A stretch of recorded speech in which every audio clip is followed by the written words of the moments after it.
आज की रात गाजा पर काफी भारी रही थी।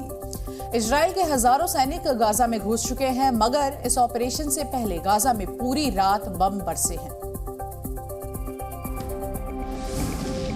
गाजा में पूरी रात इजराइल ने धमाके किए हैं। रात के वक्त गाजा के इलाकों में धमाके होते देखे जा सकते थे। ग्राउंड ऑपरेशन को लेकर इजराइल की चेतावनियों के बाद पहली बार इतने बड़े स्तर पर ऑपरेशन किए गए हैं। इजराइल ने अब अपने हमलों का दायरा बढ़ा दिया है और इसकी शुरुआत आज रात के हमलों से ही की गई है। फिलहाल गाजा में बिजली, पानी और ईंधन की सप्लाई बंद है। इन परिस्थितियों के बीच आज की रात गाजा वासियों पर भारी पड़ी होगी। और देखिए, युद्ध के 21वें दिन भी गाजा पर इजराइल की एयर स्ट्राइक लगातार जारी है। हवाई हमलों के बाद एक बार फिर गाजा में मलबे का ढेर जमा हो गया था।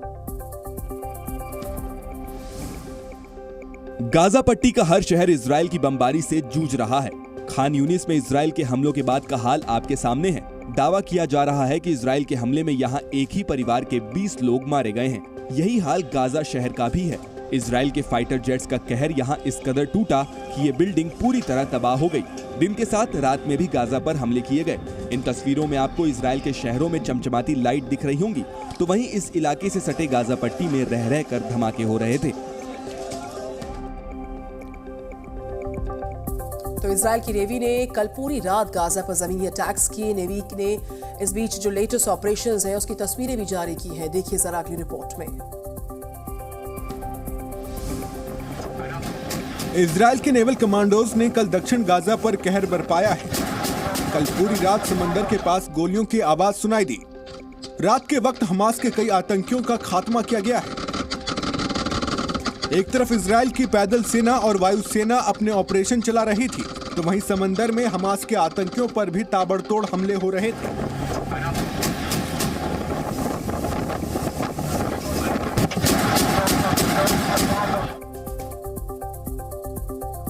कल हमास ने भी इजराइल के शहरों पर लगातार रॉकेट दागे। इनमें से कुछ रॉकेट्स को हवा में ही नष्ट कर दिया गया, तो वहीं कुछ रॉकेट्स ने रिहायशी इलाकों को बहुत ज्यादा नुकसान पहुंचाया है। इजराइल के आयरन डोम सिस्टम ने कल पूरी रात इजरायलियों को रॉकेट हमलों से बचाया। हमास की तरफ से दागे गए कई रॉकेट्स को हवा में ही नष्ट किया गया, मगर कुछ रॉकेट्स ऐसे भी थे जो आयरन डोम की नजर से बच गए और उन्होंने रिहायशी इलाकों को काफी नुकसान पहुंचाया। तेल अवीव की एक बिल्डिंग में रॉकेट गिरने के बाद धुआं उठता देखा जा सकता था। इजराइल का अश्कलोन शहर भी इन हमलों से अछूता नहीं था। यहां भी रॉकेट से वार किया गया। हालांकि इन हमलों में किसी भी इजरायली नागरिक की मौत नहीं हुई है। गाजा में हमास के नेटवर्क के बारे में इजराइल ने अब तक का सबसे बड़ा खुलासा किया। इजराइल के मुताबिक गाजा के सबसे बड़े अस्पताल के नीचे हमास का हेडक्वार्टर मौजूद है। एक रिपोर्ट देखिए आप। एक अस्पताल के नीचे आतंक का अड्डा, ये सोचने में जितना विचित्र है, इस पर यकीन करना उतना ही मुश्किल। मगर इजराइल के मुताबिक ये सच है। एक एनिमेटेड वीडियो शेयर करते हुए इजराइल ने दावा किया है कि गाजा शहर के सबसे बड़े अल शिफा अस्पताल के नीचे ही हमास ने अपना हेडक्वार्टर बनाया है। अस्पताल की जमीन के नीचे हजारों आतंकी छिपे हैं और यहीं से इजराइल पर अटैक की प्लानिंग की जाती है। एक तस्वीर भी शेयर की गई है जिसमें अल शिफा अस्पताल के आसपास हमास की तरफ से लगाए गए जनरेटर्स को दिखाया गया है। कुछ दिनों पहले हमास के कब्जे से बाहर आई इजरायली महिला ने मीडिया को अपनी आपबीती सुनाई है। महिला ने हमास के सुरंगों के बारे में भी बड़ी जानकारियां दी हैं। 85 साल की इस महिला को हमास के आतंकियों ने बंधक बनाकर रखा था। इस महिला ने बताया कि आतंकी इन्हें गाजा की सुरंगों में लेकर गए थे। इनके साथ करीब 25 लोगों को सुरंगों में रखा गया था। महिला के मुताबिक किसी मकड़ी के जाल की तरह पूरे शहर में सुरंगों का नेटवर्क है। There are a huge network of tunnels underneath. It looks like a spider web. महिला ने बताया कि इन सुरंगों के अंदर बड़े बड़े हेडक्वार्टर्स और रॉकेट्स रखे गए हैं।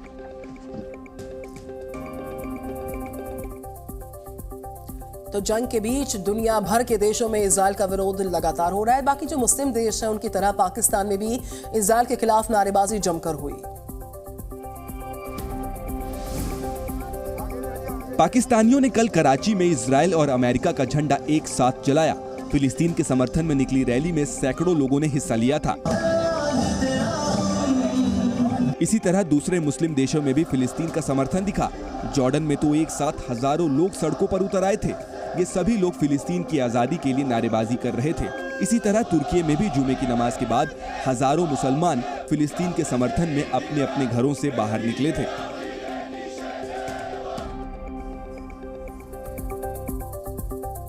तो जहां एक तरफ अमेरिका इस जंग में इजराइल का खुला समर्थन कर रहा है, वहीं दूसरी तरफ कुछ अमेरिकी लोगों ने फिलिस्तीन के समर्थन में प्रदर्शन किया है।